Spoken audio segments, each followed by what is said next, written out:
Apprends comme si tu devais vivre toujours. C'est le mantra et l'objectif de ce podcast.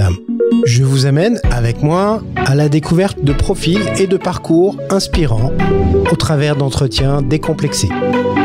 Mon ambition est de créer pour vous et pour moi l'opportunité d'apprendre et de comprendre. La curiosité et l'ouverture d'esprit sont les maîtres mots. Mon nom est Pierre Barrault et c'est un plaisir que de faire ce chemin avec vous. Ce podcast est sponsorisé par l'ISC Paris, École de commerce et de management. Il est réalisé avec les moyens techniques du studio de podcast du campus Orléans de l'ISC, dont je suis le directeur général. Si vous aimez la colle, cet épisode ou tous les épisodes, j'ai besoin de vous. Un like, 5 étoiles, un commentaire sur votre plateforme d'écoute préférée, voilà qui m'aidera grandement, qui aidera la colle à se faire connaître. Allez, c'est parti, nouvel épisode.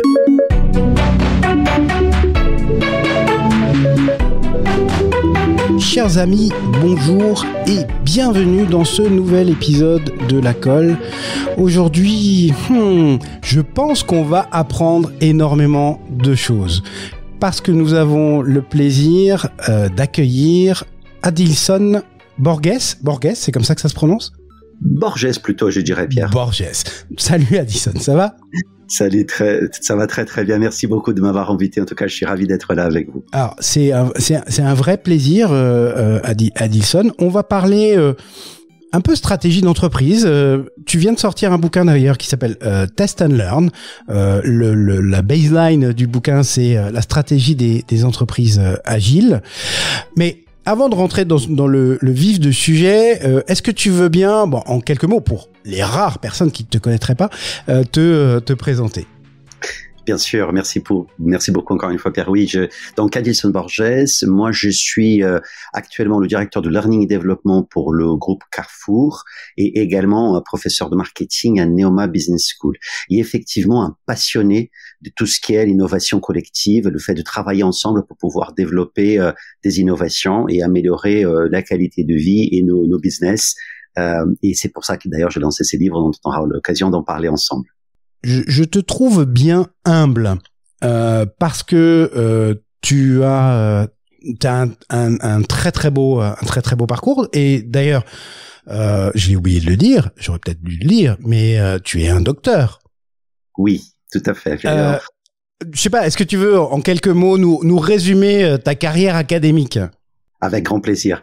Oui, effectivement, j'en ai un parcours qui est un peu hybride et en tout cas naviguant toujours entre le monde académique et le monde de l'entreprise, avec une très grande proximité, puisque j'ai fait un doctorat justement en sciences de gestion, en marketing, et donc moi j'étais toujours de ceux qui croyaient vraiment à la force de cette interaction entre comprendre le sujet, mais aussi faire, agir au sein des organisations. Donc moi j'ai commencé, je ne sais pas, tu souhaites que je raconte un petit peu mon parcours ? Ah oui, moi ça m'intéresse. Très bien. En plus, il y a des côtés, il y a 2-3 côtés exotiques, donc moi ça m'intéresse encore plus. Bien sûr, avec grand plaisir. Je pense que là, les auditeurs ont déjà vu. Moi, j'ai un accent qui ne nie pas mes origines. Moi, je suis brésilien d'origine et j'ai commencé à travailler. Comme d'ailleurs beaucoup de Brésiliens, je commençais à travailler très tôt. Je commençais à travailler à 15 ans et j'ai commencé à travailler dans le commerce. J'étais vendeur des produits informatiques. Alors, c'est très rigolo parce que les premiers ordinateurs à l'époque, c'était TK85. Enfin, il y avait des choses qui vont peut-être pour les vieux auditeurs. Ouais, c'était le début des années 90, ça. Exactement. Et effectivement, j'ai vendais des ordinateurs et j'étais passionné du coup par le commerce, par le contact avec les gens, par le contact avec les clients. Et je faisais des études, on va dire, un peu traditionnelles en parallèle. Je fais un bac+5 en sciences éco en étudiant l'économétrie. Je voyais beaucoup la contradiction un peu, en tout cas, la façon dont les théories économiques prenaient le consommateur comme un agent économique rationnel et à partir de là, dérivaient leurs théories. Et moi, j'étais vraiment très intéressé pour aller au-delà et de comprendre le consommateur avec tout son côté irrationnel, avec toutes les émotions, avec tout ce qu'on appelle aujourd'hui les behavioral science, ou les sciences du comportement, qui vont étudier la psychologie en profondeur du client. Et par la suite, du coup, j'ai basculé. J'ai eu la chance de travailler dans une très belle entreprise qui s'appelle Unilever. Et là, j'ai tombé amoureux de marketing. Là, je dis, c'est la boîte du marketing en même temps, Unilever. C'est la référence. Enfin, une des références sur ce. Tout à fait, absolument, absolument. Et j'ai eu la chance vraiment de vivre une expérience unique. J'étais Key Account Manager pour cette entreprise et effectivement, je tombais amoureux de marketing, ce qui m'a fait. Au Brésil, c'était au Brésil toujours. Au Brésil, c'était toujours au Brésil. Okay. Effectivement, c'était toujours au Brésil. Et du coup, je me suis dit, je veux aller au-delà, je veux approfondir ces connaissances avec un master qu'on appelle, c'est un MBA, c'est un peu un DEA en France, l'équivalent d'un diplôme des études approfondies. J'ai fait donc au Brésil. Et j'ai embrassé la carrière de prof et de consultant en marketing en finalisant tout ça par un doctorat que j'ai la chance de faire en France. Un doctorat donc à l'IGR. Comment t'es arrivé Alors ça, c'était une histoire. L'IGR, c'est à Rennes, hein, c'est ça. Hein. Tout à fait, c'est à Rennes, exactement. Comment un Brésilien débarque à Rennes? Alors ça, merci pour cette question parce que ça me permet de faire un hommage ici à mon professeur qui est Walter Nick, qui est un grand monsieur qui est malheureusement décédé du Covid l'année dernière, mais qui est devenu un grand ami, mon père académique si j'ose dire. Il avait fait son doctorat à Grenoble. Encore dans le temps de la dictature militaire au Brésil, il a eu la chance de faire son doctorat à Grenoble et donc il connaissait la France et il m'a dit écoute, à la fois ta façon de penser, ce que tu étudies en termes de la grande distribution, le comportement de consommateur, etc. Je crois qu'il y a vraiment une opportunité en France. C'est lui qui m'avait offert la possibilité de venir rencontrer certains de ses collègues à l'époque, qui sont devenus mes collègues et mes mentors ici en France, et qui m'a donné du coup la possibilité de faire ce doctorat à Rennes.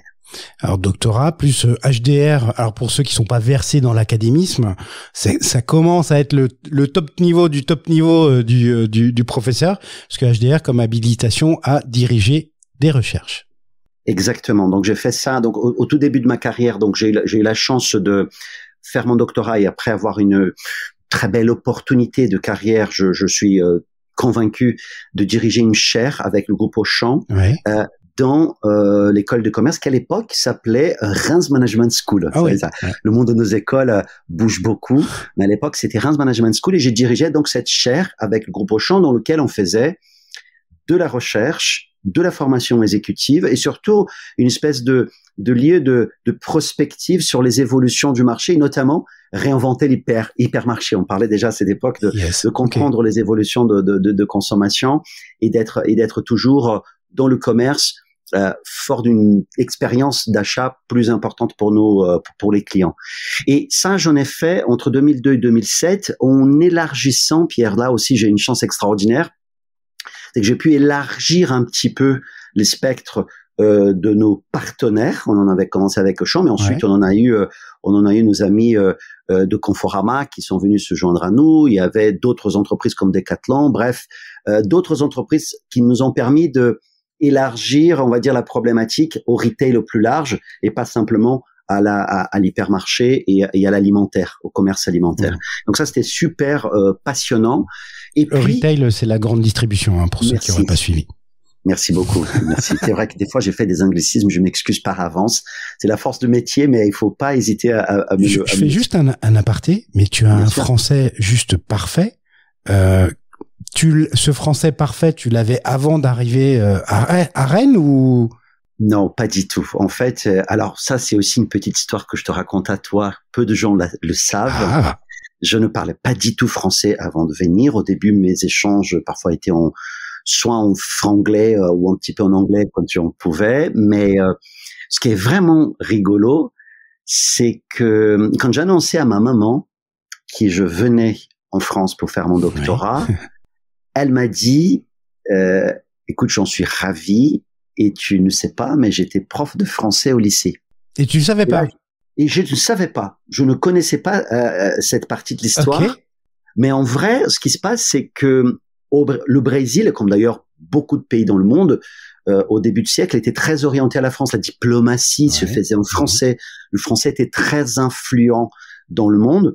Et à partir des années 60, notamment après la dictature militaire, il y a eu un basculement vers l'anglais. Ouais.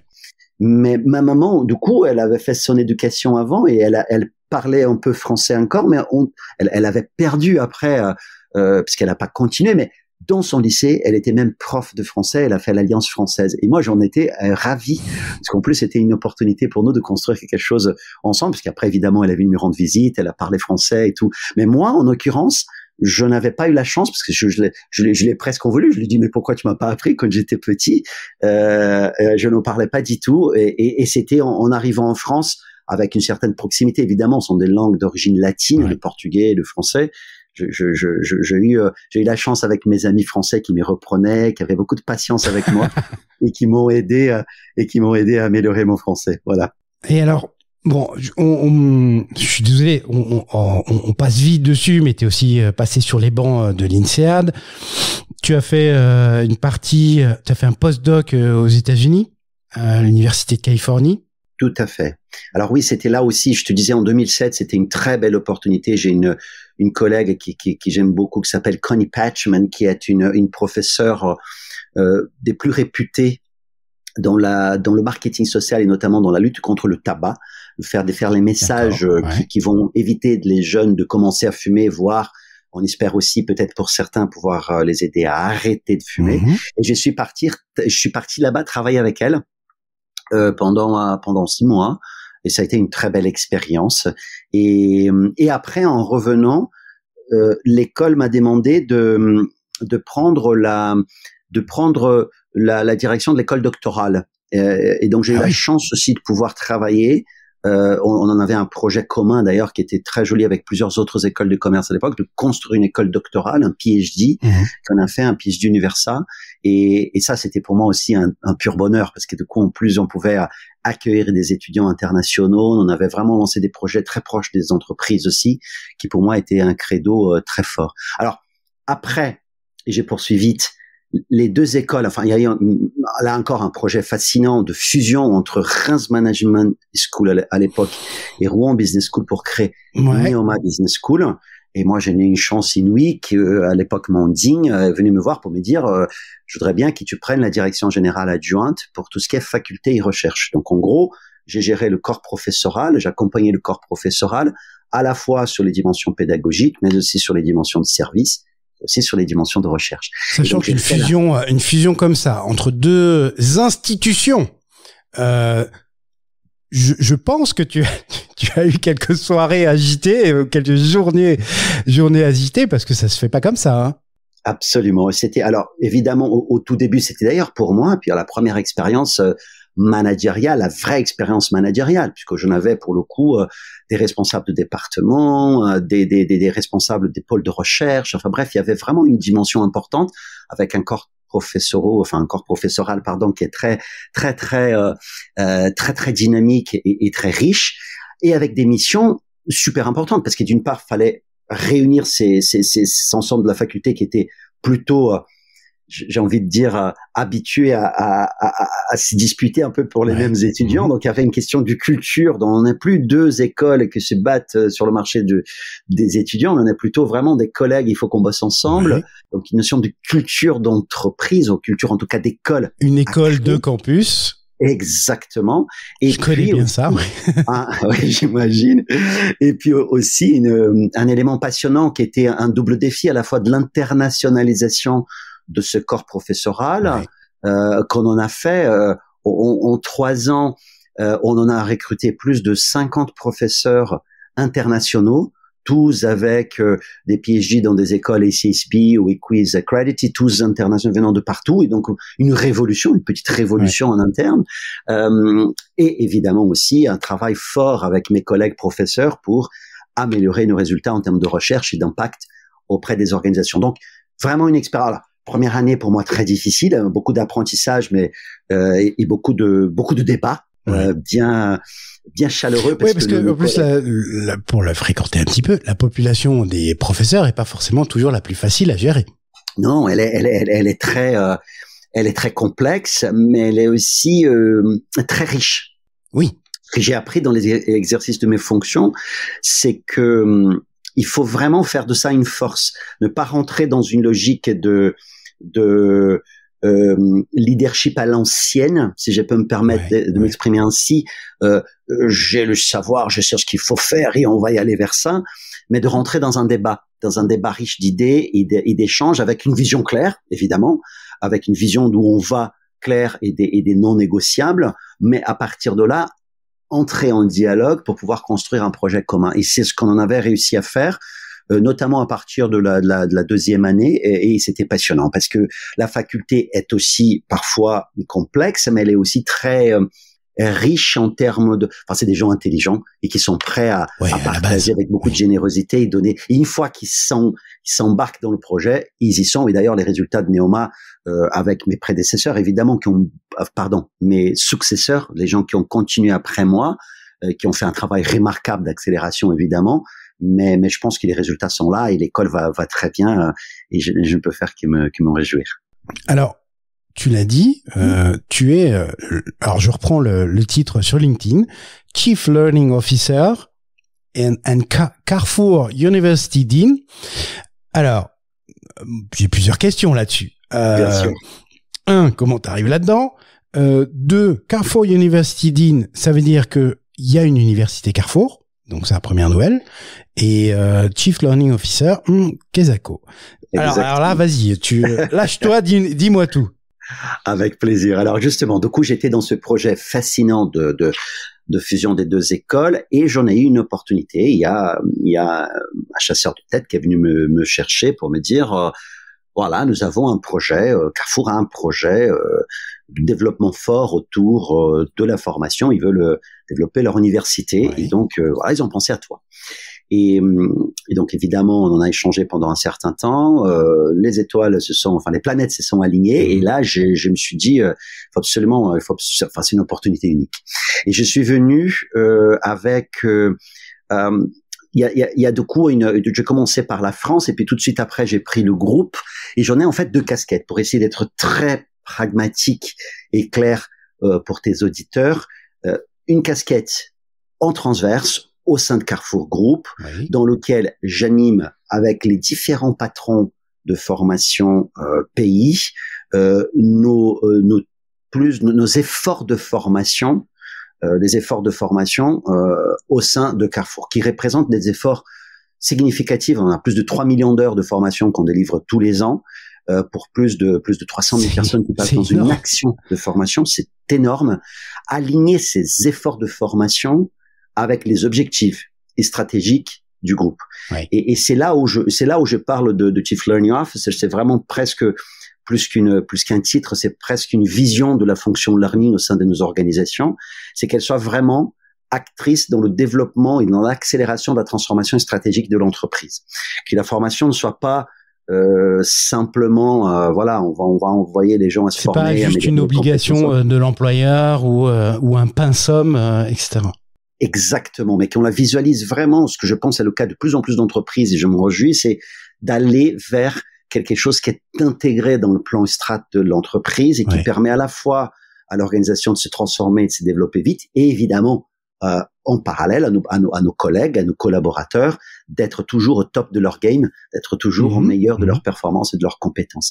Et puis je te disais, donc ça c'est une casquette, et puis il y a une autre casquette qui est plus dans la corporate university, dans Carrefour Université, donc qui est pour le coup d'être l'acteur en interne de la formation et du développement de nos top exécutifs, de nos top talents. Et donc on gère une population de top exécutifs et des hauts potentiels pour lesquels on développe des programmes de formation, des programmes de coaching, des programmes de développement personnel, bref, tout ce qui peut les aider à être vraiment là aussi au top de leur performance parce qu'ils ont des défis énormes à relever. Et donc nous, on a l'obligation de les accompagner dans ces défis-là. Donc c'est pour ça que j'aime bien la métaphore qui est de dire, moi je me vois bien là-dedans. Moi je suis un fermier des talents. Hein. J'essaye de préparer la terre, de faire en sorte que l'environnement soit le bon pour que les gens puissent grandir et être toujours en train de se questionner, de s'interroger pour se développer et être meilleur de leur performance et au meilleur de ce qu'ils peuvent être quelque part, quoi. Je pense que d'ailleurs que t'as un de mes camarades de promo dans tes étudiants top exécutifs, etc. Arnaud, si tu nous écoutes, voilà, je te dis bonjour. Les types de formation, justement, c'est quoi l'étendue du scope sur lequel vous allez?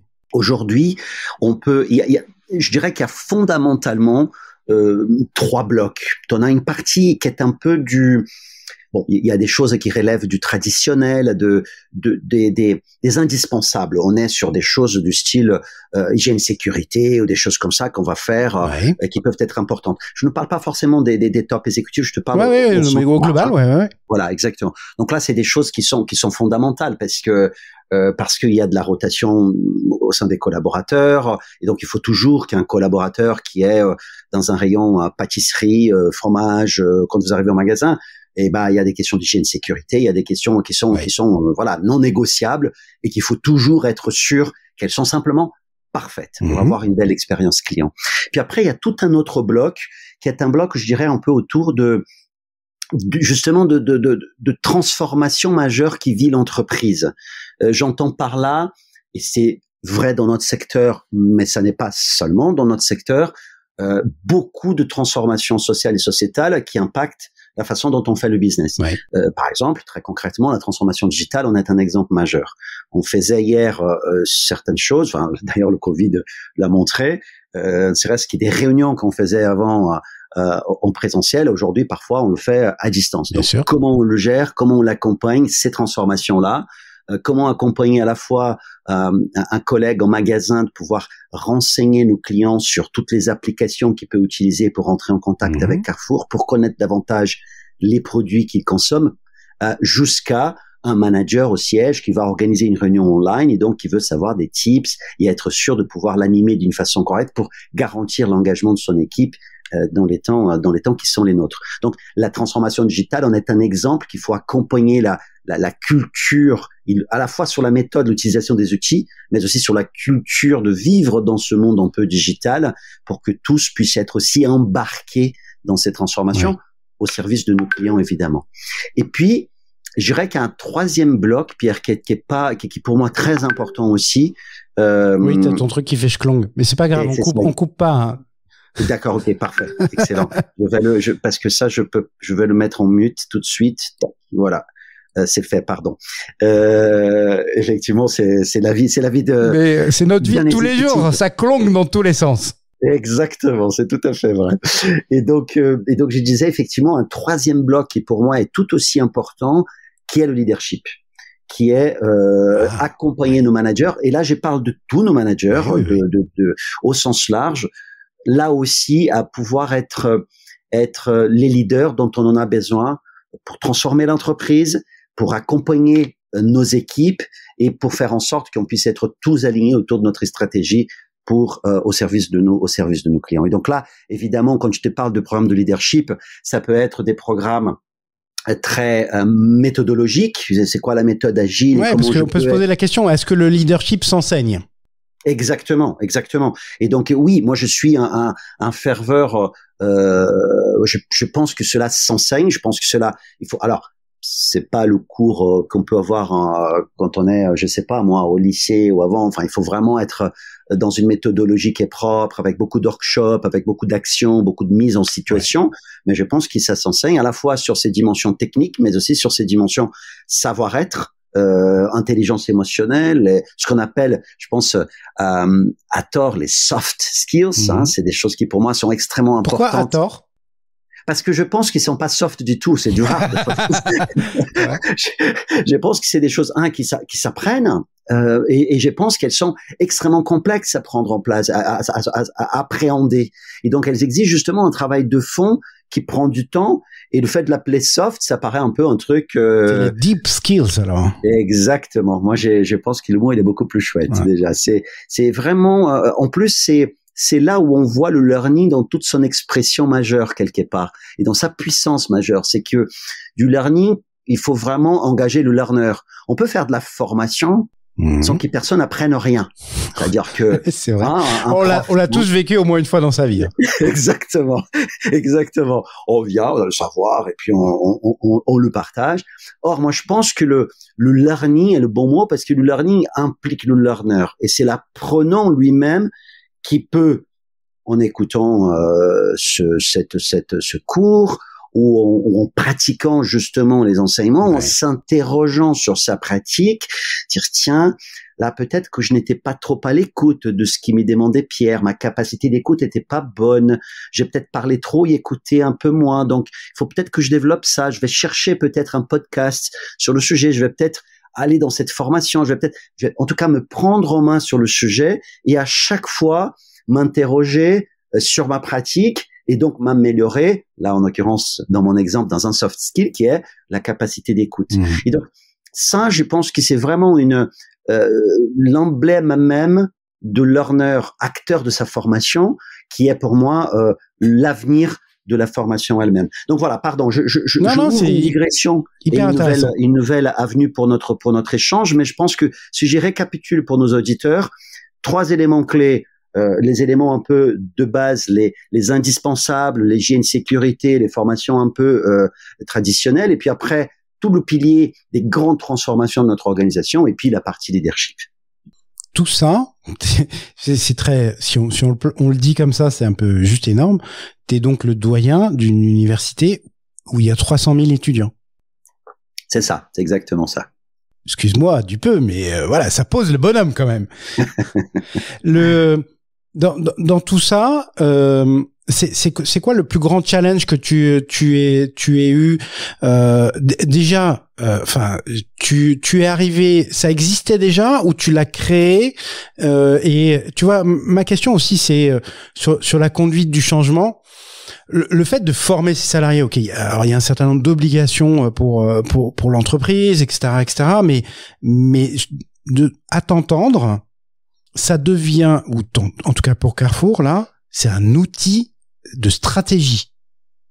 Donc voilà, donc pour l'histoire justement, t'es arrivé, ça existait déjà ou finalement t'as créé from scratch? Bien sûr. Alors non, c'est une très bonne question et je t'en remercie. Je pense qu'il y a 2 choses et d'abord, je pense que c'est aussi important de le souligner là. Cette université se fait dans un contexte et avec des collègues fabuleux. C'est-à-dire que moi j'ai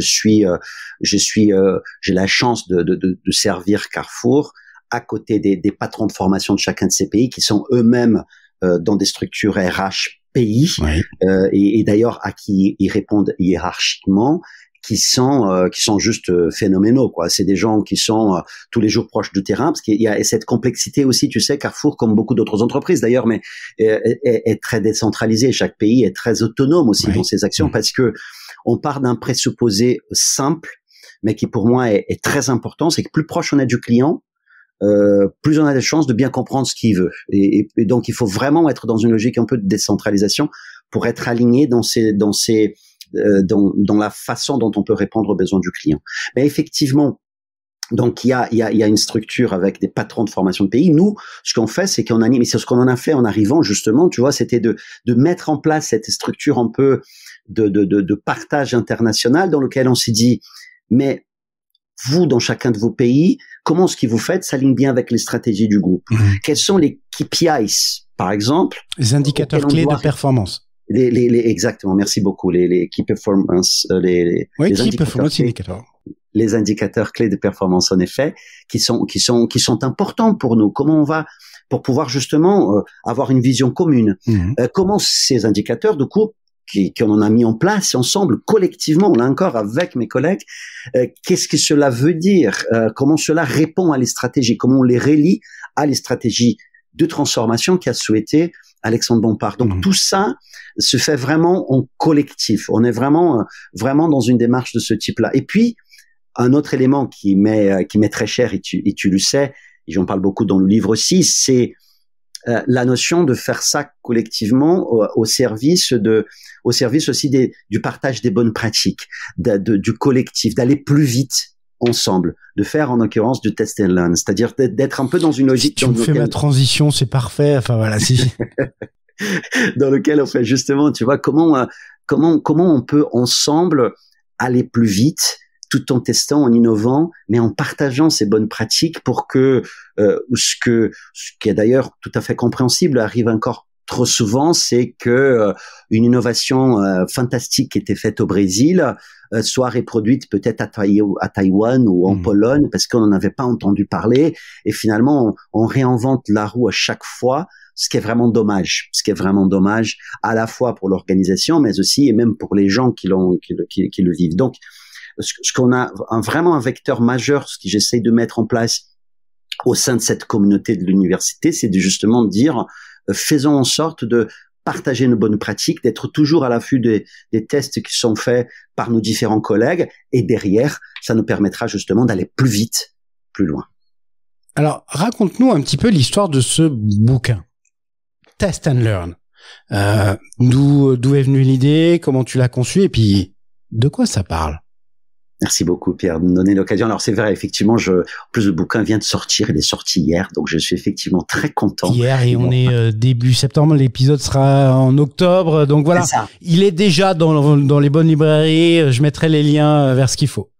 Excellent, merci beaucoup, merci beaucoup. Et c'est vrai que c'est un sujet passionnant. Alors, d'où est-ce qu'elle est venue l'idée? En fait, alors déjà, la notion de test and learn est quelque chose pour moi dont beaucoup de gens en parlent, mais avec un concept qui est un peu diffus et qui finalement veut tout dire et rien dire, et on met un peu dans tous les sauces sans avoir une notion bien claire de ce qu'on veut faire. Pour moi, le test and learn n'est rien d'autre que de faire en sorte que collectivement on innove, on expérimente, on teste des choses nouvelles, donc des hypothèses, on pourrait dire, je prendrais beaucoup le vocabulaire académique et scientifique. D'ailleurs, c'est une étude que je voudrais partager avec tes auditeurs après, que j'ai lu récemment et que je trouve fantastique, et qui parle de ça, justement.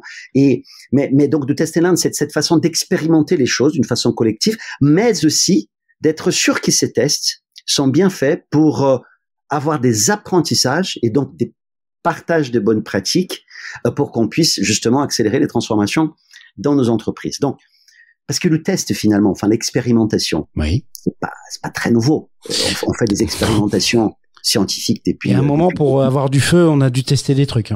Exactement, exactement. Et même, j'entends là, nous, en science, on fait de l'expérimentation depuis beaucoup de temps. La méthode même d'expérimentation, elle existe depuis un certain temps. Il y a tout récemment, on parle beaucoup de A/B testing, notamment de des entreprises de la tech. On parle beaucoup d'A/B testing. Donc tout ça, j'en parle dans le livre. Donc ça n'est pas très nouveau, ça. Mais ce qui est nouveau, je pense, c'est que d'abord, ces tests-là, ces A/B testing, déjà, c'est pas tout le monde qui le connaît. Donc c'est déjà l'occasion aussi. Justement, pour ceux qui sauraient pas ce qu'est l'A/B testing, c'est quoi exactement? Le A/B testing, c'est la forme la plus simple d'expérimentation qui existe. C'est-à-dire que c'est une expérimentation où on soumet un certain nombre de clients, en l'occurrence, parce que je vais parler entreprise, et je vais donner un exemple très concret après, à 2 stimuli. Je vais rendre tout ça très clair dans un exemple concret tout de suite, et on voit les réponses de ces clients. Par exemple, voilà, disons que j'ai envie de voir si Amazon a envie de lancer, ou Carrefour a envie de lancer un nouveau site internet. Ils pensent que les clients peuvent comprendre mieux et être plus à même de voir le produit s'il y a un bouton qui est plus grand et qui dit plus d'informations sur ces produits, cliquez ici. Donc, soit est-ce que ces boutons, est-ce que l'introduction de ce bouton plus d'infos ici, est-ce qu'il facilite la vie du client? Est-ce que le client va cliquer pour avoir plus d'infos et connaître un peu plus ce produit? Donc, plutôt que de faire des enquêtes, on fait des vrais tests, et donc on fait une expérimentation. On va voir 2 versions de site internet. La version A et la version B, d'où A/B testing. D'où l'idée d'A/B testing, tout à fait. On a ces 2 versions, A et B, et on compare la version A, c'est la version qu'on utilise aujourd'hui, la version B, c'est le challenger, c'est celui qui vient et qui dit, peut-être il y a une façon de faire différente. Et cette idée, elle émerge parfois de l'équipe, des échanges, des entretiens avec des clients, et on la soumet, ce qu'on appelle en jargon test and learn, à 2 groupes de clients au hasard. Ça veut dire qu'on prend quelques clients au hasard qui vont se loguer dans notre site, et il y a certains clients qui vont voir une version de ce site, alors que d'autres vont voir l'autre, et ensuite on mesure le taux de clic, la réponse du client, toutes les KPIs, toutes les réponses qui pour l'entreprise en l'occurrence seraient importantes. Ouais, c'est ça. T'as des plateformes qui vont diriger, typiquement sur un site web, t'as des plateformes qui vont diriger une partie du flux vers la version A et une autre partie vers la version B, et comme ça permettre la collecte de données. Tout à fait. Merci beaucoup, Pierre. C'est tout à fait ça. Et du coup, ça, les entreprises de la tech l'utilisent beaucoup. Alors, pas toutes, surtout les petites encore ne le font pas systématiquement. Et ça, c'est aussi une raison. Je pense qu'il faut que tout le monde l'utilise parce que c'est très riche et ça permet d'itérer avec le client beaucoup plus facilement. Et puis, donc ça, c'était une raison. La deuxième raison pour moi qui était importante, c'est aussi que beaucoup d'autres entreprises en dehors de la tech ne connaissent pas cette méthode et pourtant, elles peuvent l'utiliser. Ouais. On peut utiliser le test and learn partout. Nous, en école, Pierre, demain, et ça, c'est chouette aussi parce que c'est un mot que je voudrais dire, c'est que je pense que le test and learn nous permet de sortir de nos croyances, oui, pour aller vers des faits. Sortir des croyances et aller vers des faits. Vous savez, beaucoup dans le leadership encore, on en est parfois encore, c'est ce que le chef dit, ou c'est le leader qui dit, ou c'est lui qui a l'opinion, c'est lui qui a le plus gros salaire. Souvent, d'ailleurs, les Américains ont une expression comme ça, les high paid person in the room. C'est un peu en gros, c'est le chef qui a raison, quoi. Donc, il dit, oh non, moi, je crois à ça, donc on va y aller comme ça, hein. Donc, et en plus, on a cette culture un peu de chef qui décide, de chef qui bon. Moi, j'ai une posture qui est de la curiosité, enfin, de la humble curiosity. C'est vraiment la curiosité, humble. Merci beaucoup. Je pense qu'il faut être très humble parce que le monde est complexe, parce que les choses changent trop vite et parce que les évolutions font que il faut s'interroger toujours sur ce qu'on en avait vu fonctionner hier, est-ce que ça fonctionnera demain. Et ça, c'est vraiment l'esprit du test and learn, passer de la croyance au fait. Par exemple, je vais donner un autre exemple en dehors de la tech. Nous, dans nos environnements d'école, on peut très bien se dire, est-ce que ou alors moi, si je suis Jean-Michel Blanquer, ministre de l'Éducation, ou si je suis directeur d'une école ou d'un lycée, est-ce que je veux introduire la réalité virtuelle comme un outil pédagogique? Est-ce que je sais que j'ai des collègues d'ailleurs qui font des travaux remarquables sur le sujet, est-ce que j'ai un intérêt ou pas? Et je peux dire, bon, je crois que ça va marcher, c'est super chouette, il faut y aller, il faut déployer, etc. Ou je peux te dire, écoute, j'en sais rien. Testons-le. Prenons, si on est dans un lycée, par exemple, prenons quelques classes de géo et faisons un test avec un fournisseur et mettons les étudiants à utiliser un peu le casque dans quelques géographie. Je pense à la géographie parce que c'est quand même chouette dans la réalité virtuelle d'aller visiter Rome ou d'aller visiter autre chose et d'en discuter. Mais dans n'importe quelle classe, d'ailleurs, en biologie, on pourrait faire la même chose à l'intérieur du corps humain. Après, peu importe, mais prenons quelques étudiants et mettons dans un dispositif avec la réalité virtuelle, mais en parallèle, gardons d'autres étudiants qui seraient, eux, dans une forme traditionnelle de cours et à la fin, demandons aux étudiants de répondre à un examen. Regardons les notes de ces étudiants dans leur examen et voyons s'il y a une différence. Bon, là, vous me voyez pas dans le podcast, mais regardez bien si vous avez une différence entre les deux en termes de notes. Est-ce qu'il y a une note d'un groupe qui est plus élevée que d'autres? Et là, vous commencez à voir des faits. Et vous pouvez rentrer dans une discussion avec votre dean, avec votre directeur de l'école, avec votre ministre pour dire il faut y aller parce que il y a 30% de plus où les étudiants ont des notes 30% supérieures, par exemple. À partir de quel moment on peut se dire que comment dire, c'est pas que le test est valide, mais enfin tu vois, il y a est-ce que l'échantillon est suffisamment grand, est-ce que les conditions font que c'est quoi à ton avis ce qu'il faut prévoir? Alors, c'est une excellente question dont je parle beaucoup dans le livre et j'explique, même si je rentre pas trop dans les détails statistiques. Ça, il y a beaucoup d'ouvrages qui vont le faire, mais en revanche, il y a déjà, je voudrais souligner parce que ce que tu dis, c'est très important pour moi, Pierre, c'est que les tests doivent être bien fait. Il y a une méthodologie et ça c'est justement la deuxième raison pour laquelle je l'écris, c'est que c'est pas justement je prends un étudiant d'un côté, je le fous un casque en réalité virtuelle, je regarde comment il s'en sort et puis à côté je prends un autre étudiant, je fais la même chose et je le mets pas et du coup je vois non, une personne il y a des caractéristiques propres, peut-être que le premier était très bon justement dans la matière. Peut-être qu'il a le mal de mer avec un casque de réalité virtuelle. Bah, exactement.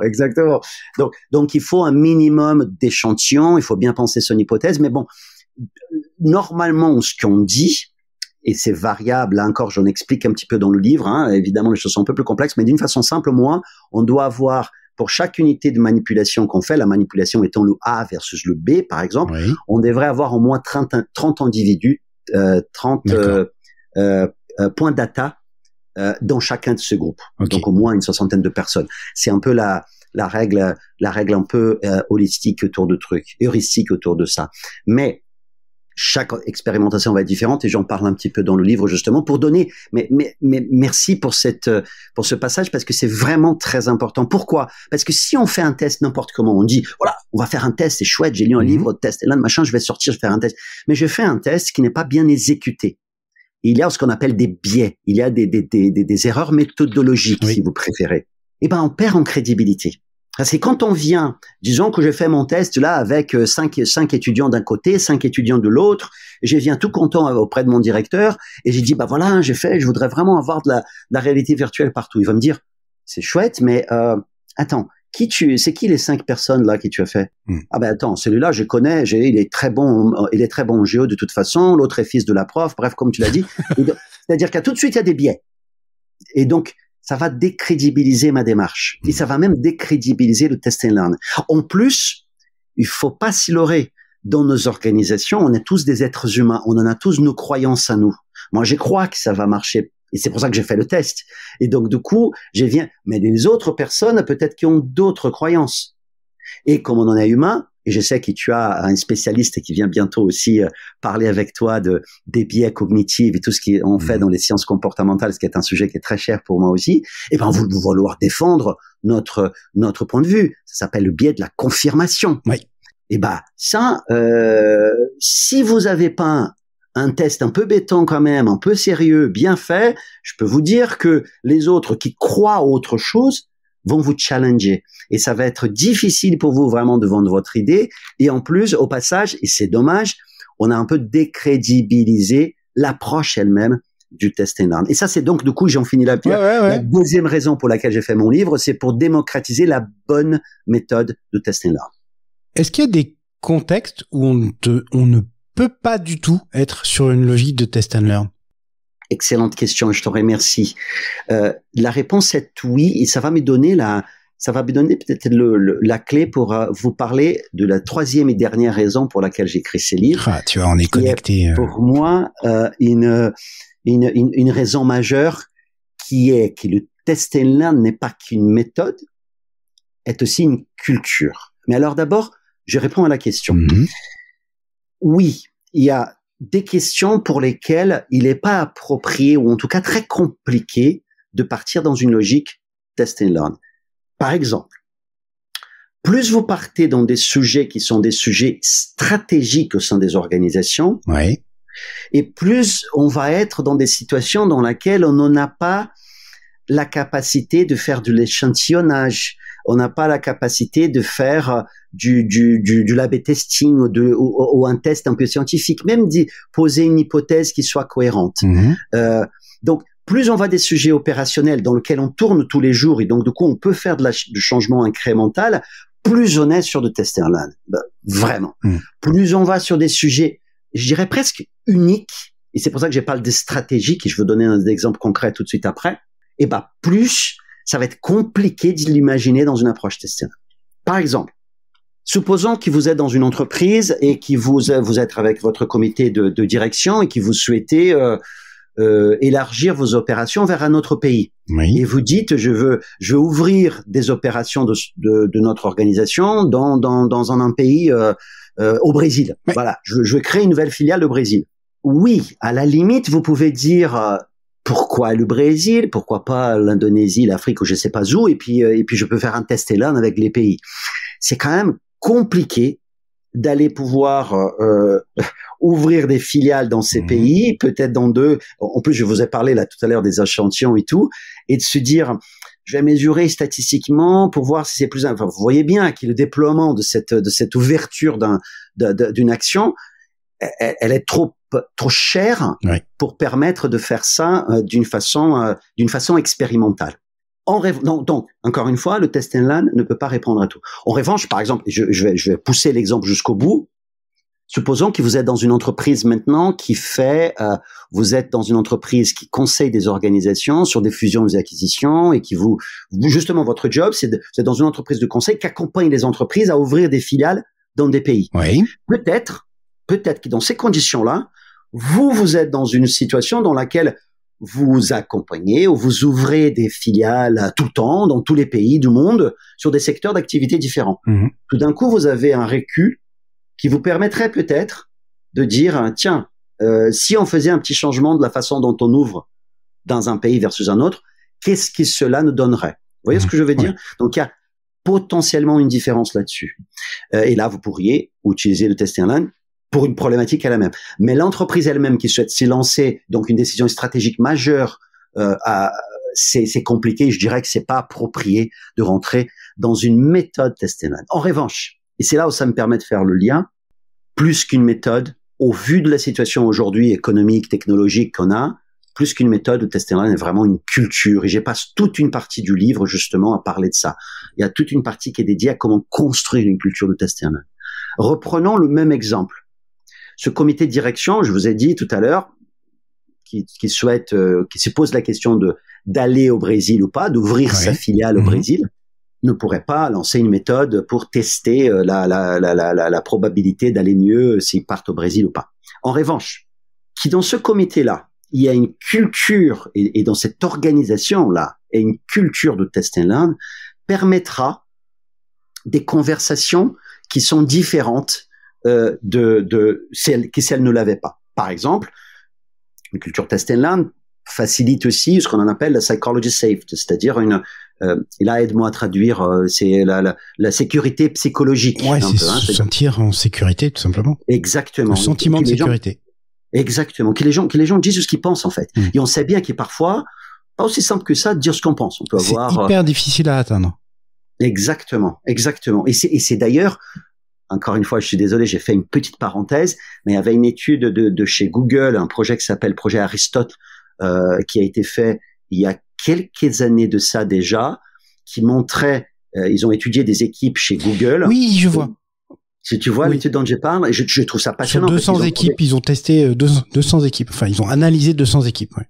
Exactement. Et ils ont testé pour voir finalement c'est quoi l'équipe la plus performante. Ouais. Enfin, qu'est-ce qui explique la bonne performance de ces équipes. Et le facteur numéro 1, c'était justement cette sécurité psychologique qui était donnée aux équipes pour que les gens puissent s'exprimer, parler, trouver des solutions ensemble. Eh bien, ça, c'est un élément de tester. Quand on construit une hypothèse pour tester, il faut qu'on soit dans la participation, dans l'échange, dans la collaboration, et qu'on puisse avoir un environnement dans lequel on se challenge mutuellement.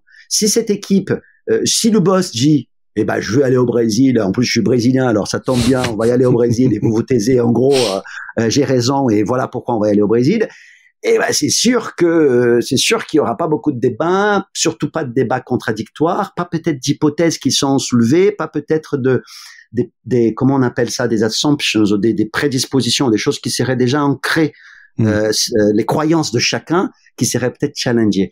Et ça, on le sait. Recherche après recherche nous montre que plus on en est dans un environnement de ce type, plus on peut challenger les idées, mieux c'est la prise de décision. Et d'ailleurs, j'en finis là, Jeff Bezos lui-même dit que quand il faisait donc chez Amazon, quand il faisait des réunions de board justement, quand il prenait des décisions, il disait chacun, il y a un mémo qui était écrit avant, chacun lit ces mémos en avance pendant la réunion, c'est-à-dire qu'on prend 10-15 minutes et on lit le document, on se forme son opinion et on se le note, et ensuite on partage. C'est-à-dire qu'on ne laisse pas s'influencer par l'opinion de l'autre, ce qui permet une diversité qui est beaucoup plus riche. Et c'est ça aussi une culture de test and learn. C'est une culture qui permet à tous d'avoir ces mindsets un peu scientifiques.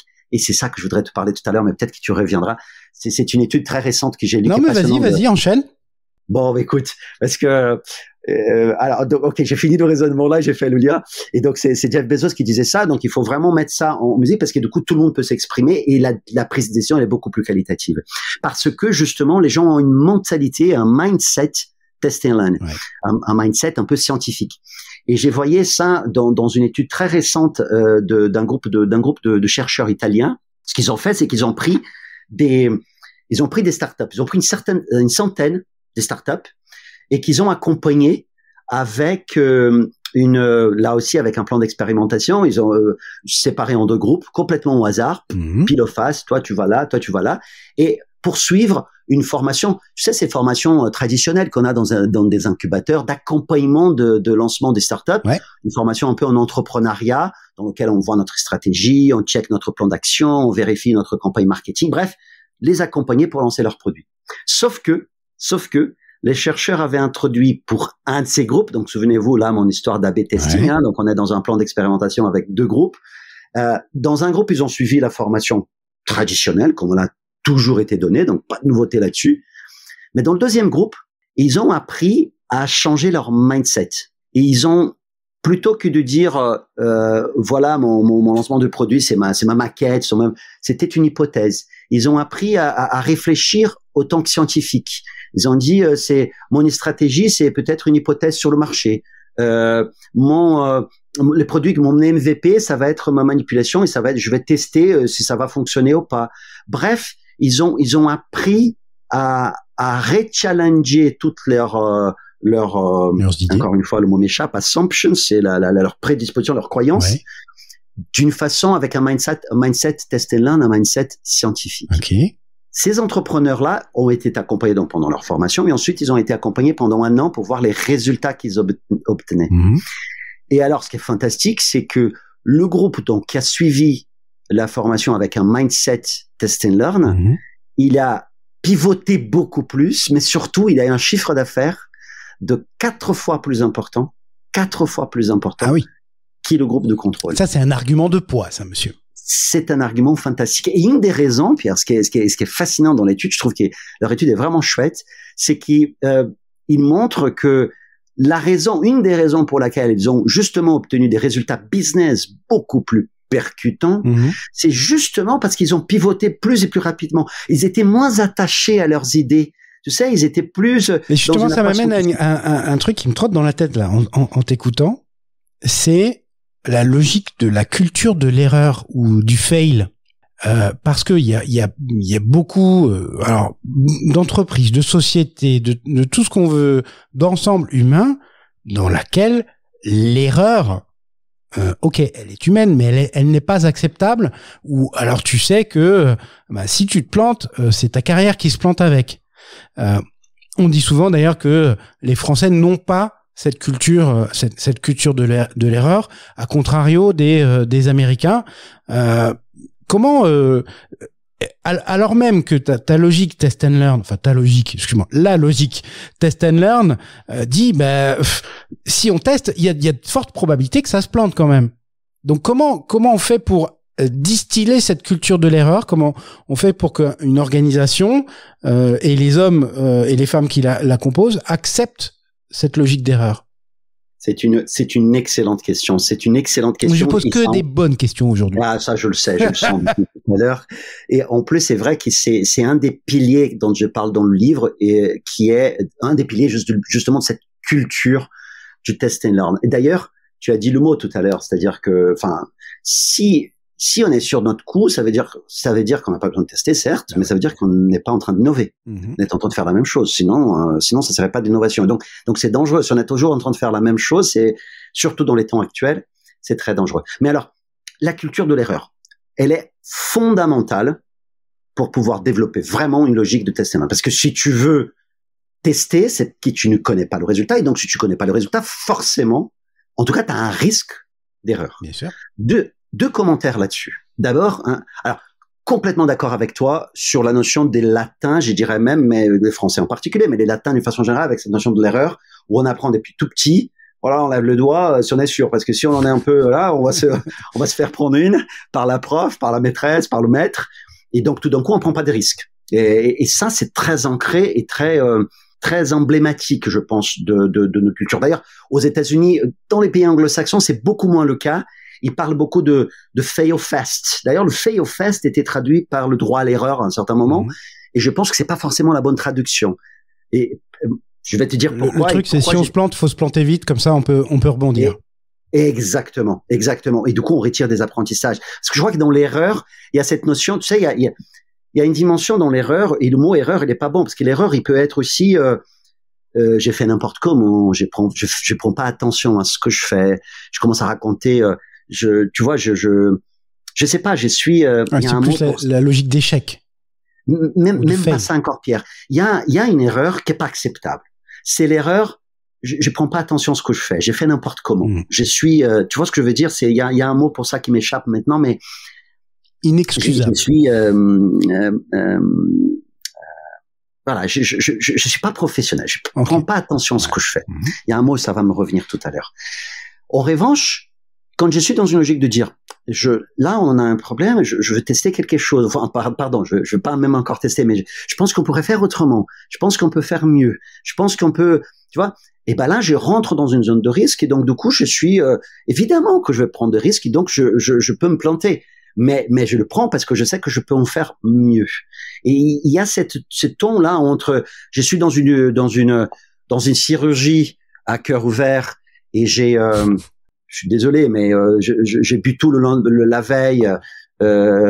J'ai fait la fête avec mes potes et j'arrive et j'ai la main qui tremble et j'y vais quand même. Non, quoi. Non, ça c'est ça. On n'a pas le droit à l'erreur. C'est ces types d'erreurs là, non. En revanche, quand on est sur ce même médecin qui veut tester quelque chose, d'ailleurs, regarde, le même médecin qui veut peut-être tester, il dit tiens, mais si je faisais autrement. Il va pas tester sur un être humain d'abord, il va tester peut-être sur des animaux, d'abord peut-être on discuter avec ses collègues. Bref, il y aura aussi une phase de test qui nous permettra d'y arriver. Ce que je veux dire par là, c'est que il y a des erreurs et des erreurs. Il y a des erreurs par inadvertance, par je fais n'importe quoi, des trucs. Ouais, on est d'accord. Et il y a des erreurs qui sont plus dans une logique de innovation. Et alors, et j'en finirai là. Moi, dans le livre, je propose même qu'on aille au-delà de ça, Pierre. Parce que tu as tout à fait raison de pointer le point qui est, les gens ont peur de l'erreur, le peur de l'échec. Et ça, c'est tout à fait vrai.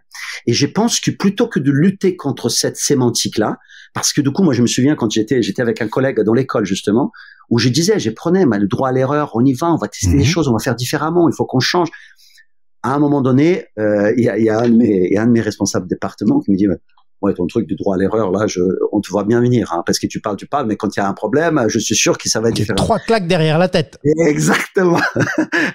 Et donc, je dis, non, justement, il faut qu'on y aille. Mais n'empêche que cette situation montre bien que, d'une part, les collaborateurs sont un peu, ouais, cause toujours, tu m'intéresses, ton truc de droit à l'erreur, quand j'aurai vraiment besoin de toi, peut-être tu ne seras pas. En tout cas, il y a une peur que cela soit pas vraiment authentique de la part des leaders. Oui. Et les leaders eux-mêmes, combien même ils seraient intrinsèquement, ils croient au truc, il y a toujours cette interprétation qui serait peut-être potentiellement perçue comme pas authentique. Et d'un autre côté, les leaders eux-mêmes peuvent se poser des questions parce que quelque part, c'est peut-être pas leur argent, ils sont pas actionnaires de la boîte, ils font ça aussi, ils veulent être professionnels, donc ils veulent pas non plus, tu vois, il y a une espèce de restriction là, de dire est-ce que je vais vraiment, est-ce que les gens vont comprendre et est-ce qu'ils vont pas faire n'importe quoi. Oui. Hein, c'est toujours cette. Et du coup, pour sortir de ça, je propose qu'on passe du droit à l'erreur, et l'erreur on en a déjà qualifié, on en a dit, donc c'est la bonne erreur, c'est l'erreur. Je propose qu'on passe du droit à l'erreur au devoir de tester.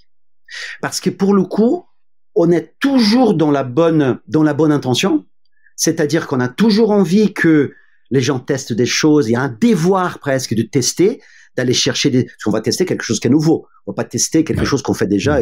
Donc, on est toujours dans cette bonne intention du droit à l'erreur, dans le sens où il faut chercher des nouvelles idées, il faut challenger les status quo, mais on la limite, on la cadre, on dit, vous proposez des nouvelles idées, et testez-le. Ne faites pas tout de suite du roll-out pour tout le monde, essayez de voir ce qui se passe avec un sous-groupe. Non, ça permet, dans la culture test and learn, d'être toujours dans une notion collective d'itération pour que les bonnes idées émergent et qu'on prend en forme d'hypothèse, mais de ne pas dire, une fois qu'on en a fait notre discussion en chambre, tout d'un coup, on roll out pour toute l'entreprise et tout le monde y est. Non. on fait pour un petit groupe, on voit comment ça fonctionne, on fait un deuxième, et là, on passe vraiment dans la culture test and learn. Et je reviens sur cette idée de sentiment de sécurité, parce que je pense que c'est fondamental.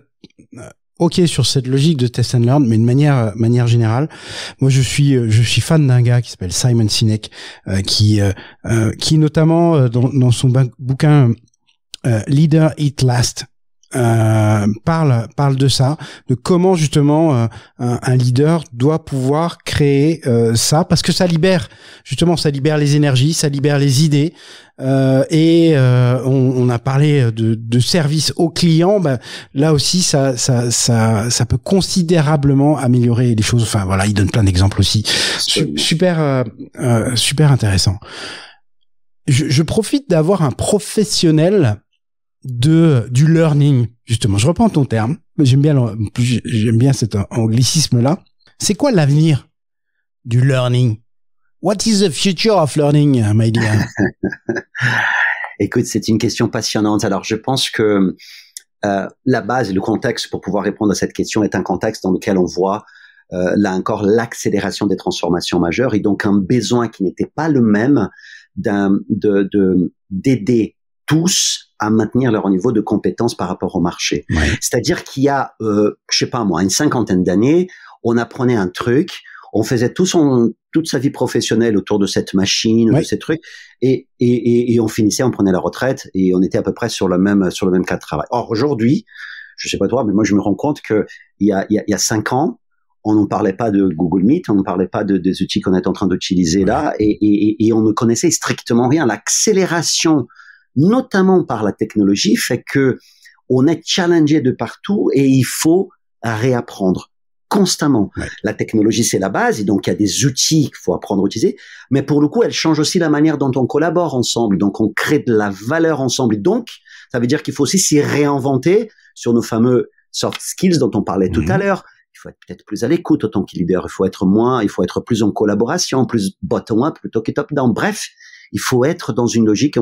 qui challenge aussi non seulement les outils, mais aussi les savoir-faire, les savoir-être, et donc le leadership. Et donc les compétences deviennent, à mon sens, Pierre, beaucoup plus périssables, beaucoup plus rapidement que par le passé. Et dans ce contexte-là, moi, je suis convaincu intimement que l'avenir du learning, c'est vraiment donner le pouvoir au learner d'être acteur de son apprentissage. C'est qu'on se prenne en compte, presque comme si on apprend à l'école, comme si on apprenait au niveau du lycée déjà, voire même avant à l'école, apprendre à apprendre. Ouais. Il y a une fille que j'adore qui s'appelle Barbara Walk, qu'on pourra mettre après si tu le souhaites. Oui. Elle a écrit un bouquin qui s'appelle Learn How to Learn, apprendre à apprendre. Elle est focalisée un peu plus dans son ouvrage autour des techniques et des neurosciences pour les enfants presque, je dirais. C'est vraiment des trucs basiques du style, tu vois, il faut pas simplement lire sa leçon de maths ou de français ou je sais pas quoi, mais il faut répondre à un certain nombre de petites questions, il faut faire la technique du Pomodoro, on fait 45 minutes et on s'arrête et on fait autre chose. Et plein des choses comme ça qui se basent sur les sciences, sur les neurosciences, pardon, et qui sont extrêmement utiles. En revanche, je trouve que son approche, pas en termes de méthodologie, mais en termes encore de mindset, il vaut pour nous tous, c'est-à-dire que nous, il faut que chacun de nous, on apprenne à apprendre. Comment nous, individus, on est, dans quelles circonstances on apprend le mieux? Comment on apprend mieux? Comment on se développe? Et alors, j'en finis là, Non, mais vas-y. Comment, pour moi, nous, professionnels de learning, comment on crée un environnement qui permet ça? Par exemple, comment on permet que les outils d'intelligence artificielle nous permettent justement dans nos bases de données dans lesquelles les collaborateurs viennent s'y former sur des bases e-learning, comprennent comment j'apprends. Est-ce que j'apprends en lisant des textes ou est-ce que je préfère des vidéos courtes? Est-ce que je fais des quiz ou est-ce que je fais pas de quiz?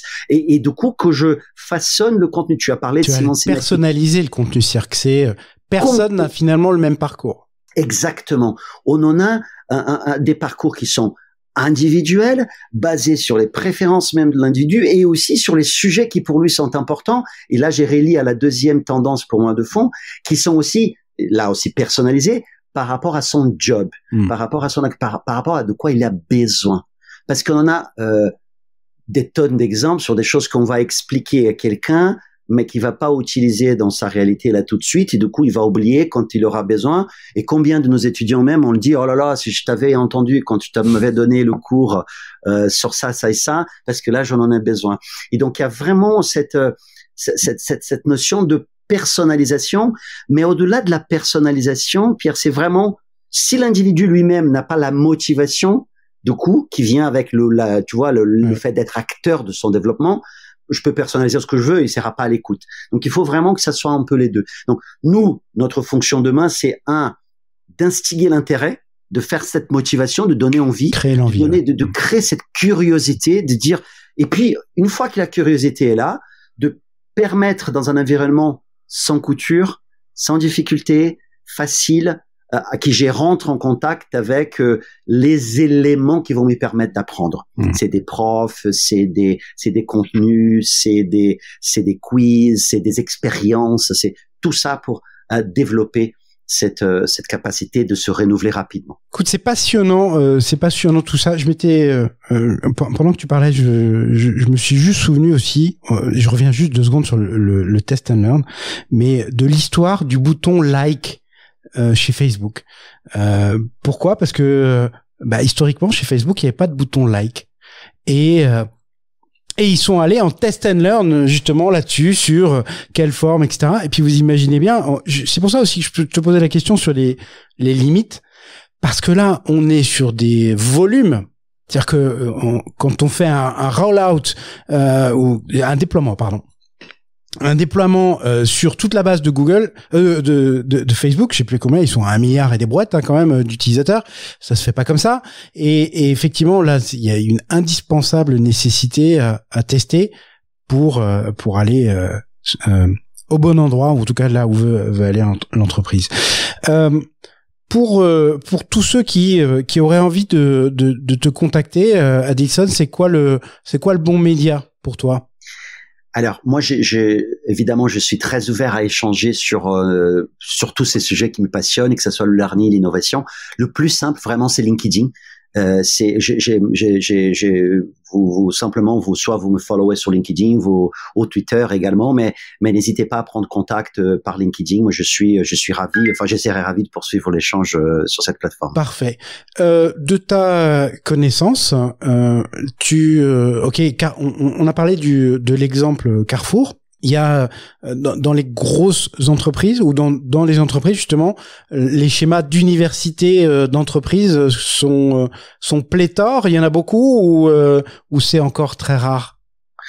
Moi, j'ai de la chance d'être là d'ailleurs, je préside même j'ai la chance d'être choisi par mes collègues pour présider un club des directeurs d'universités d'entreprise. Donc je connais bien le sujet et mes collègues sont fascinants. On en a aujourd'hui beaucoup d'innovations qui sont faites dans différentes entreprises et ma réponse elle serait oui aujourd'hui et on en a vraiment une grande diversité d'universités, d'entreprises avec parfois des spectres différents, des périmètres différents qui sont implantés, mais dans toutes les grosses sociétés.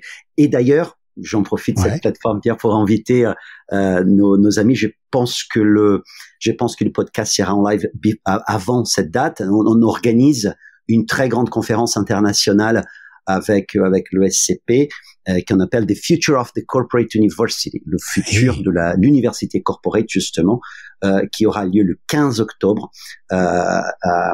chez donc à l'ESCP, et justement où on en parle de toutes ces innovations, de toutes ces actions qui sont menées aujourd'hui dans les universités d'entreprise, d'ailleurs pas que françaises, mais internationales. Les universités traditionnelles ou les grandes écoles ont du mouron à se faire ou pas? Oh là, je crois qu'on est des partenaires. Je pense très sincèrement qu'on répond à des choses différentes. Alors évidemment, déjà quand on parle de formation initiale et formation continue, évidemment, nous on n'est pas du tout sur la formation initiale d'une façon générale, même si on accompagne des jeunes avec nos partenaires écoles, notamment dans l'apprentissage. Mais Mais après, sur la formation, sur la formation exécutive, là, peut-être qu'il y a des choses qu'il faut. Là encore, on travaille ensemble, et je pense qu'il y a parfois des choses qu'on peut mieux faire ensemble, mieux collaborer. Par exemple, un des sujets, c'est les sujets de la qualité de la recherche qu'on reçoit et comment on peut la valoriser davantage. Et moi, je sais bien parce que je suis un peu dans l'interface des deux mondes, et donc je vois bien qu'on en a une difficulté parfois des traductions et d'accompagnement dans ce sujet-là. Mais je pense moi, je vois plutôt comme une phase dans nos existences dans laquelle il faut qu'on voit les points forts les uns et des autres et qu'on collabore davantage pour pouvoir trouver des synergies. Et parce que finalement nos objectifs sont communs, mais je pense qu'il faut effectivement qu'on soit parfois plus qu'on s'entende mieux et qu'on travaille mieux ensemble dans des formes de partenariat. Mais je ne pense pas que que les universités d'entreprise viennent sur des marchés qui seraient des marchés des écoles ou des universités. Ok, Adilson, nous y voilà. On arrive aux 7 dernières questions. Dis-nous. Quel est ton mot préféré? Oui, alors Pierre, là, je t'avoue, ça pourrait pas être autrement aujourd'hui. Le mot préféré pour moi, c'est test and learn. Oui, ça fait 2 mots, ça. Ok, mais je prends. Tu as raison. Le mot que tu détestes? Jalousie. Je déteste la jalousie. Ok. J'essaie de replacer ça par rapport à notre conversation. Effectivement. Enfin, s'il y a de la jalousie, le test and learn ne peut pas marcher. Je pense que s'il y a de la jalousie, on va être vite sur des débats qui sont très émotifs et donc plutôt basés sur des croyances. Et le test and learn ne vivra pas dans une culture de ce type-là. Et d'ailleurs, je pense même qu'une saine culture d'entreprise serait à risque dans une entreprise, même dans des organisations autres, non gouvernementales, même la vie de famille, quoi. La jalousie, c'est un truc qui pourrit parce elle n'interroge pas l'individu lui-même, tu vois, Pierre, elle interroge toujours, jamais toujours la faute à l'autre, c'est l'autre qui fait le truc et pas moi, donc, voilà. Complètement d'accord. Le son ou le bruit que tu aimes? J'adore le bruit de la mer. J'adore les vagues. C'est peut-être mon côté brésilien, je sais pas, mais j'adore la mer. Ok. Donc, je vais pas aller vers les clichés sur le Brésil, non. Non, je n'y vais pas, c'est promis, je n'y vais pas. Je te remercie. Le son ou le bruit que tu détestes? Alors là, je déteste le son des embouteillages. Ouais. Je déteste les pépis et les klaxons donc les embouteillages me rendent dingue. Ok, je pense que c'est pas le seul. Ton juron, gros mot ou blasphème favori? J'adore une scène de Matrix, je crois que c'est le 2, dans lequel on a un acteur français dont je suis désolé, mais je me souviendrai pas. Lambert Wilson. Exactement. Et il y a cette scène merveilleuse, parce que je l'ai évidemment vu en anglais au début, et dans le film, il s'y met à parler français et il lâche tout un tas de jurons. Il doit engueuler Monica Bellucci, je crois. Et exactement. Et donc c'est un passage que j'adore. Mais du coup, moi je me dis qu'il a, tu vois, pour être un peu plus soft, et j'ai appris un mot parce qu'il fallait vraiment que je fasse attention. Tu sais, en apprenant le français, je savais pas la différence de l'intensité des mots. Oui. Et donc je sortais des gros mots dans des situations où il fallait vraiment pas le faire. Et donc j'ai appris un gros mot qui était on va dire un juron qui est tout à fait adapté à toutes les situations et que j'aime beaucoup du coup et que je l'applique. Après, c'est flûte. C'est très mignon. C'est super soft, en effet. Tu prends pas, avec flûte, tu prends vraiment pas de risque. On est d'accord. Mais l'histoire derrière est jolie. La citation que tu aurais aimé avoir prononcée? J'adore une citation de Nelson Mandela qui dit, je pense que c'est lui qui l'a faite, en tout cas moi je l'ai vu venant de lui, c'est « Je ne perds jamais. Soit je gagne, soit j'apprends ». Et là pour le coup on est vraiment dans le test and learn. On est en plein dedans, 100%. Bien joué.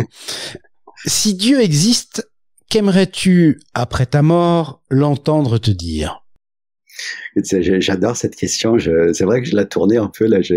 Elle est vraiment chouette. Je me suis dit que quand j'arrive, c'est midi. Salut mon gars, bienvenue. Bravo, tu as laissé le monde un petit peu meilleur de ce que tu l'as trouvé. Je serais ravi. Tu as participé à l'improvement de tout ce merdier. Bah c'est très joli. Puis on notera que Dieu est plutôt sympa avec toi et friendly. Voilà. C'est un friendly welcome qui te fait. Adilson, un grand merci de ton temps. C'était hyper éclairant. Je pense effectivement. Alors, je pense qu'on est sur le bon, sur la bonne tendance justement sur le test and learn. Tu l'as expliqué et réexpliqué, mais c'est vrai aussi que l'effet de la technologie donne beaucoup plus de souplesse à tout ça, et avoir des entreprises agiles qui s'adaptent, qui testent des choses, voilà, je ne peux qu'abonder à ça, et je reviens sur cette idée de c'est pas parce qu'on fait des erreurs qu'on a un mauvais, en tout cas c'est pas parce qu'on a des échecs, et au contraire il faut chérir ça, parce que sinon on se coupe de toute une partie d'innovation, de nouvelles idées qu'il faut au contraire essayer de favoriser. Donc un grand merci. Absolument. Merci beaucoup à toi, Pierre. Merci à tous tes auditeurs. J'étais ravi d'être là. J'adorais le format. Je trouve que t'as une capacité aussi à mettre les gens à l'aise et raconter des choses que je n'avais pas forcément parlé avec beaucoup de monde. Donc j'étais ravi de pouvoir avoir cet échange. Et puis j'invite tous tes auditeurs et auditrices à me suivre donc sur LinkedIn pour qu'on puisse continuer cette conversation sur le Test and Learn ensemble. Et encore une fois, merci pour ton invitation. Je mettrai tous les liens dans la description de l'épisode. N'hésitez pas. Et je vous dis à tous à bientôt. Adilson, bye bye. Bye bye, merci beaucoup. Bravo, vous avez tenu jusque-là. Si cet épisode vous a plu, vous pouvez le partager avec tous vos amis. Point important, abonnez-vous à La Colle sur votre plateforme de podcast préférée pour obtenir dès leur sortie les nouveaux épisodes. Mais aussi et surtout, laissez-moi un commentaire pour me dire ce qui vous a plu, ce qui vous a déplu, les trucs à améliorer et, je l'espère, vos encouragements. On se retrouve très vite pour un prochain épisode de La Colle.